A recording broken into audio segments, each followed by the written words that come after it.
মানে ওনার একটু ভারসাম্যহীন আর কি। তবে এমনি লোক ভালো, আমাদের সাথে খুব ভালো ব্যবহার করতেছে উনি, খুব লোক বলে হাসি খুশি। এই মালামাল দেখেন দোকানের, এই হলো অবস্থা। তো আসসালামু আলাইকুম দর্শক, কেমন আছেন সবাই? আপনারা একটু দেখাও, এই যে কাকা, তো ওনার নাম হচ্ছে মুসা খা। তো আপনারা দেখতে পাচ্ছেন এই যে ওনার দোকান। তো আমাদের ফরিদপুরের গর্ব, ফরিদপুরের কৃতি সন্তান আমাদের বড় ভাই জনাব আলমগীর কবির, তিনি আমাকে বললেন যে আদনান, ওনাকে একটা দোকান পাকা করে দেওয়া যায় কিনা, এবং ওনাকে আমরা কিছু মালামাল উঠাই দিব, মানে টোটাল ওনার দোকানটা আমরা গোছাই দিব আর কি। ভাই আমাকে বললো, তো আমরা ভাইয়ের কথার সুবাদে আমরা আসলাম এখানে। তো দেখেন ওনার দোকানের মালামাল, এই মালামাল দেখেন দোকানের, এই হলো অবস্থা। তো ওনার একটু আর কি একটু সমস্যা আছে, উনি বলতেছে যে না লাগবে না হ্যান ত্যান,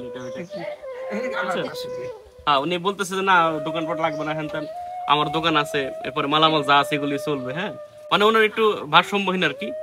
তবে এমনি লোক ভালো, আমাদের সাথে খুব ভালো ব্যবহার করতেছে উনি, খুব লোক বলে হাসি খুশি। তো যাই হোক, তো আমরা এই যে কাকিদের সাথে একটু কথা বলি, ওনারই ভাই বোন সব। ওনার এই অবস্থা কত বছর ধরে? আপনার কি আপন ভাই? মানে 25 বছর ধরে এই অবস্থা আর কি। মানে খাওয়া দাওয়া কি আপনারাই করেন না নাকি? আচ্ছা আচ্ছা আচ্ছা। তো আমরা তো আসলাম কাকি ওনার দোকানটা উঠে দেওয়ার জন্য, এবং মানে যা মালামাল লাগে, মানে একটা দোকান পরিপূর্ণ হইতে যা লাগে সবকিছু আমরা মানে করে দিতে চাইছিলাম। আমাদের ভাই আলমগীর কবির ভাই করে দিতে চাইছিল, উনি আমেরিকায় থাকেন। এখন আপনার ভাই তো একটু ভারসাম্যহীন, আসলে সবকিছু বোঝে না। তবে এমনি লোক ভালো, আমাদের সাথে আচার ব্যবহার ভালো করছে। হ্যাঁ, লোভী না, লোক ভালো। তবে ওনার জন্য হয়তো ভালো হইতো, যেহেতু হিসাব টিসাব বুঝে, ভারসাম্য হিসাব টিসাব তো ভালো বুঝে, ওনার জন্য হয়তো বেচা কেনা করে উনি ভালো চলতে পারতো, থাকতে পারতো। এখন মানে কি করবো আমরা বলেন তো? ওনাদের কি বোঝানোর মতো কেউ নাই? না না না, আমরা নেবো কিছু নেবো না, ওনাকে দোকানপাট উঠাই দিয়ে অনেক রকম দান আর কি। আমাদের যে ভাই দিতে চাই সেটা হলো দান, দান করে একবার দিয়ে দিব না রে। আমরা আর একবার পরে হয়তো দোকান পর উঠে দিয়ে ছবি টবি তুলে বাইরে পাঠাই দিবে, পরে আর আমরা আসবো না, ওনার মধ্যে ব্যবসা বাণিজ্য করবে, এই আর কি। মানে আপনি যেহেতু ভাই, আপনি একটু বুঝাইলে কি বুঝতো না?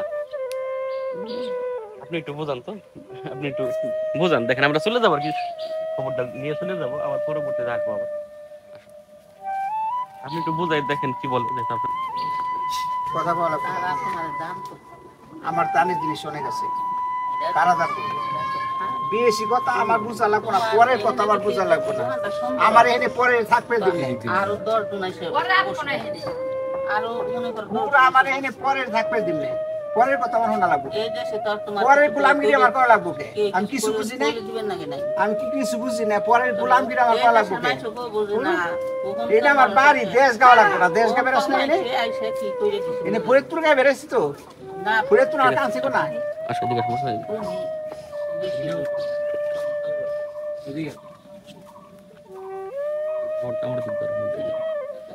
দর্শক আপনারা দেখতে পেলেন যে ওনার বোন, আপন বোন, আপন ভাই বোন, তো ওনাকে বোঝানোর চেষ্টা করলো, তবে উনি বুঝতেছেন। যাই হোক, তো উনি একটু ভারসাম্যহীন। যাই হোক, তো আমরা আসছিলাম, চেষ্টা করছিলাম, তবে হয়তো পারি নাই।